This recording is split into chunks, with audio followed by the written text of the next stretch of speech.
नमस्कार, मैं बालकृष्ण मुले एक बार फिर हाजिर हूँ शहर के गलियारों में चल रही ताजा तरीन चर्चाओं के साथ। आइए सबसे पहले बात करते हैं कांतिलाल भूरिया की। प्रदेश कांग्रेस अध्यक्ष कांतिलाल भूरिया है कि उनका हर काम कुछ हटके होता है। अब की बार भूरिया ने प्रदेश कांग्रेस कमेटी का पुनर्गठन किया तो सारे अपनों को छोड़ विरोधी कहे जाने वाले नेताओं में ही पदों की बंदरबाट मचा दी। अब उनके अपने यानी भूरिया समर्थक ही चुनावी साल में माथा पकड़ यह कहने से नहीं चूक रहे हैं कि वाह भूरिया जी वाह, विरोधियों को ही तवज्जो दे डाली। प्रदेश कांग्रेस के मुखिया कांतिलाल भूरिया जो भी कहते और करते हैं उसकी चर्चा दूर दूर तक की जाती है। बीजेपी नेता भले ही कांग्रेस के मुखिया अर्थात भूरिया को भोले भंडारी कहते रहे, लेकिन ये बात भूरिया के करीब रहने वाले अच्छे से जानते और समझते हैं कि आखिर उनके नेता कितने भोले हैं और कितने भंडारी। अब देखिए, चुनावी साल में भूरिया ने प्रदेश कांग्रेस कमेटी का पुनर्गठन किया तो वो खुद कांग्रेस पार्टी के गलियारों में ही चर्चा का विषय बन बैठे। भूरिया को लेकर पार्टी के नेता ही कह रहे हैं कि ये क्या भूरिया जी, आपने अपनों को छोड़ सारे विरोधियों को ही तवज्जो दे दी। सबसे ज्यादा दुखी तो वो नेता हैं जिन्होंने भूरिया के बुरे वक्त में उनके समर्थन में मैदान पकड़ा और सीधे प्रेस कॉन्फ्रेंस कर भूरिया की वाहवाही तक कर दी। अब वो सारे नेता जिसमें शेख अलीम, रघु परमार, रतन जायसवाल, पीडी अग्रवाल को भूरिया ने टीम में स्थान न देकर घर बैठा दिया है, जबकि भूरिया की टीम में वो सारे स्थान पा चुके हैं जो लगातार भूरिया के विरोध में अंदरूनी लॉबिंग करने में जुटे रहे। ऐसे नेताओं में सबसे पहला नाम ज्योतिरादित्य सिंधिया के सिपह सालार विधायक तुलसी सिलावट का लिया जा रहा है। इसके बाद भूरिया विरोधी कहे जाने वाले सज्जन सिंह वर्मा, नरेंद्र सिंह सलूजा और अभय दुबे ये ऐसे नाम हैं जिन्हें भूरिया विरोधी गतिविधियों के लिए पहचाना जाता है। अब घर बैठे भूरिया समर्थक ये कहकर अपना दिल बहला रहे हैं कि शायद नेताजी ने उन्हें विधानसभा का दावेदार मान संगठन में नहीं लिया है और वो टिकट बंटवाने के वक्त उनका विशेष ख्याल रखेंगे। लेकिन ये बात वो भी जानते हैं कि कांग्रेस में टिकट कैसे होते हैं। अकेले भूरिया जी की कांग्रेस तो है नहीं, फिर जो नेता अपनों को खाली पद नहीं दे सकता वो टिकट क्या दे पाएगा। वैसे भूरिया की टीम में इंदौर से वही नाम है जो उनके विरोधी कहे जाते हैं और यही कारण है कि पूरी कांग्रेस इन दोनों आश्चर्य में है और ये कह रही है कि पता नहीं किस किस को पद दे दिए। वैसे भूरिया की टीम में राजा दिग्विजय सिंह समर्थकों को फिलहाल तो घर बैठाया गया है, तभी तो जीतू पटवारी, शेख अलीम और रघु परमार जैसे सक्रिय नामों की भूरिया के निगाह में कोई बिसात ही नहीं। वैसे कुछ को सचिव बनाए जाने की चर्चा अभी बाकी है और 1-2 दिन में फिर से एक सूची जारी हो जाएगी। बीजेपी की फायर ब्रांड लीडर लगता है अब केवल नाम की फायर ब्रांड नेता बन गई है। उमा भारती निजी प्रवास पर महू पहुंची, लेकिन ना तो महू में हलचल हुई ना ही इंदौर रेलवे स्टेशन पर। दोनों ही स्थानों पर उमा के लिए ना तो पार्टी कार्यकर्ता है ना ही पदाधिकारी। अब ऐसे में उमा भारती जैसी लीडर के लिए नेताओं और कार्यकर्ताओं का ना जुटना उन लोगों को खल रहा है जो राजनीति से तो दूर रहते हैं लेकिन तीसरी नजरबंद हमेशा नेताओं के इर्द गिर्द घूमते पाए जाते हैं। वर्ष 2003 के मई माह के इन दिनों को याद करें तो पूरा मालवा अंचल उमामय हुआ करता था। ये वही समय था जब पूरे प्रदेश में उमा भारती एक आंधी का रूप लेकर चारों तरफ दौड़ रही थी। जो भी इस आंधी के साथ था वो आगे आगे बढ़ता चला गया और जो इस आंधी की विपरीत दिशा से आया वो जड़ से उखड़ गया। ये दास्तां उन दिनों की है जब उमा भारती राजा दिग्विजय सिंह की सरकार के खिलाफ एक दिन में 300 किलोमीटर लंबा रूट तय कर सुबह शाम सभाएं किया करती थी।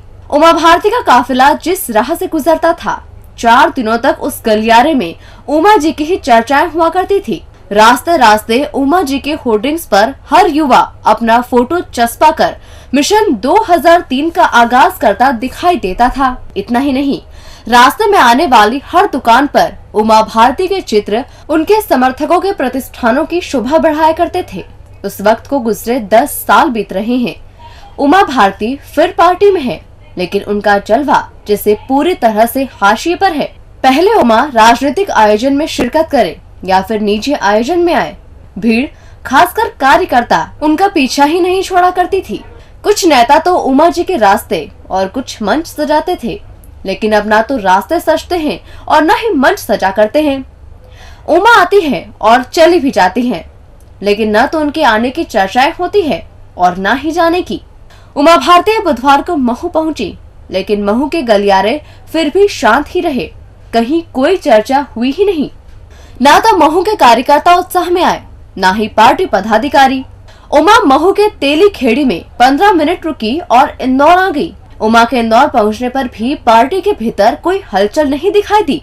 उमा सीधे रेलवे स्टेशन पहुंची और अपने सुरक्षा कर्मियों के साथ अपने कंपार्टमेंट में जाकर बैठ गई। न कोई कार्यकर्ता आया और न ही नेता। उमा फिर अपने अगले पड़ाव पर निकल गई। ये नजारा देख वो चुप नहीं रह पाए, जिन्हें राजनीति से तो कोई लेना देना नहीं है, लेकिन वो हमेशा से ही नेताओं का माहौल देखते परखते आए हैं।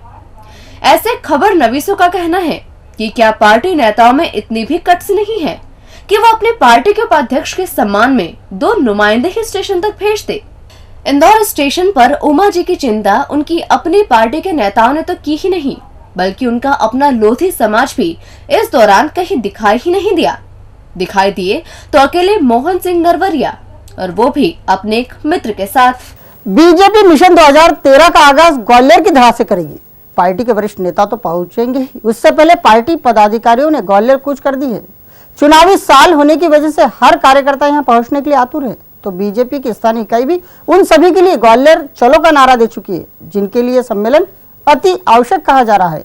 अब पार्टी कार्यालय के गलियारों में केवल ग्वालियर की चर्चा हो रही है। बीजेपी अपने वार्ड पालक और संयोजकों के लिए 31 मई को ग्वालियर में सम्मेलन कराने जा रही है। इंदौर जिले से भी सैकड़ों की संख्या में पालकों के साथ वार्ड संयोजकों को शामिल होने का न्योता भेजा गया है।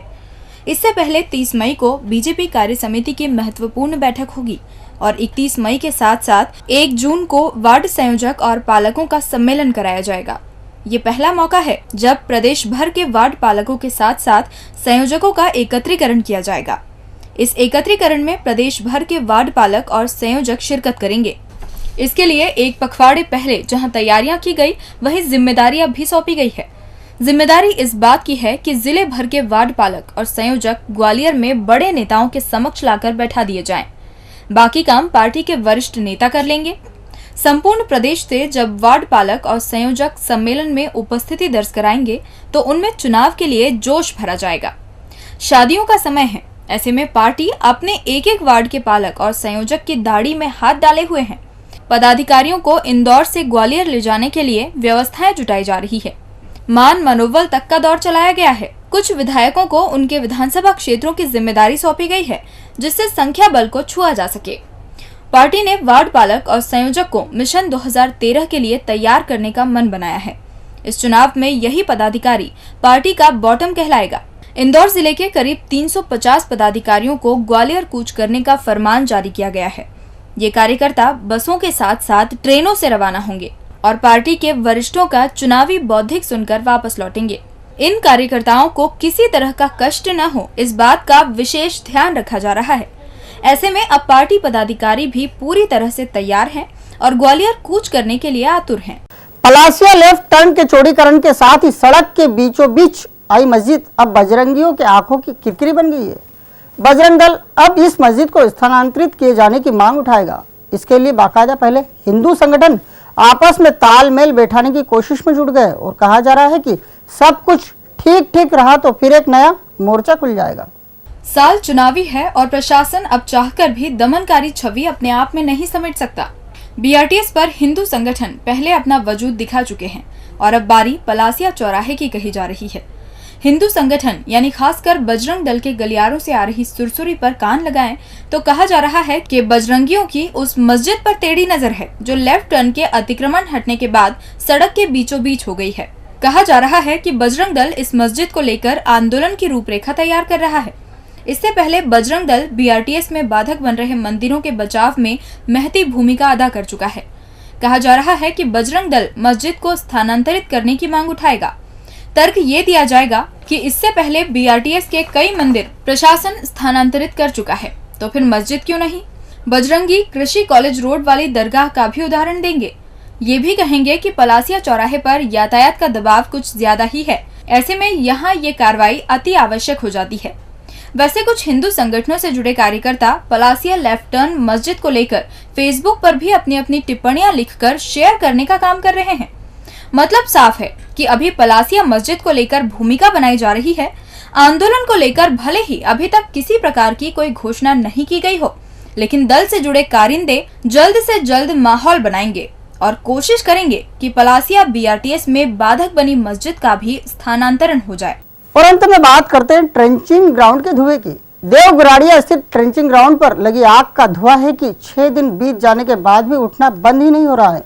इंदौर नगर निगम ने अब इस आसमान छूते धुएं के आगे घुटने तक टेक दिए हैं और पानी सप्लाई भी बंद कर दिया है। अब निगम का कहना है कि आग तो बुझ गई है, लेकिन धुएं को लेकर वो कुछ खास नहीं कर पा रहे हैं।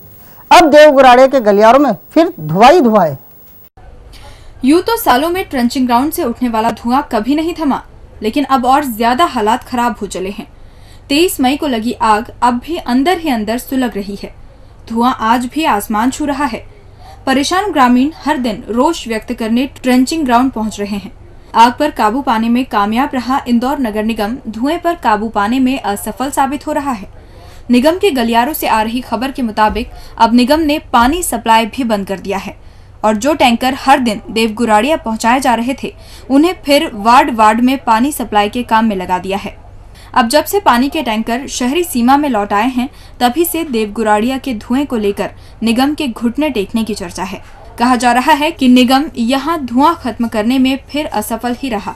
इधर ग्रामीण फिर भड़के हुए हैं। उन्हें जैसे ही इस बात की जानकारी मिली कि अब निगम ने यहां की सुध लेना बंद कर दी है, वो निगम के आधे अधूरे कार्य पर बिफर पड़े हैं। ग्रामीण A to Z कंपनी पर भी उखड़ रहे हैं और जल्द से जल्द व्यवस्थाएं सुधारने को लेकर दबाव डाल रहे हैं, जबकि ग्रामीण ये बात अच्छे से जानते हैं कि पूरी लापरवाही की जड़ ही A to Z कंपनी है। बावजूद इसके वो इस बुराई के वक्त किसी पर तो भरोसा करना चाहते हैं। डीजी न्यूज के खास कार्यक्रम गलियारों से को आप यूट्यूब पर भी देख सकते हैं। गलियारों से के आज के अंक में फिलहाल इतना ही। ताजा खबरों के लिए आप देखते रहिए डीजी न्यूज।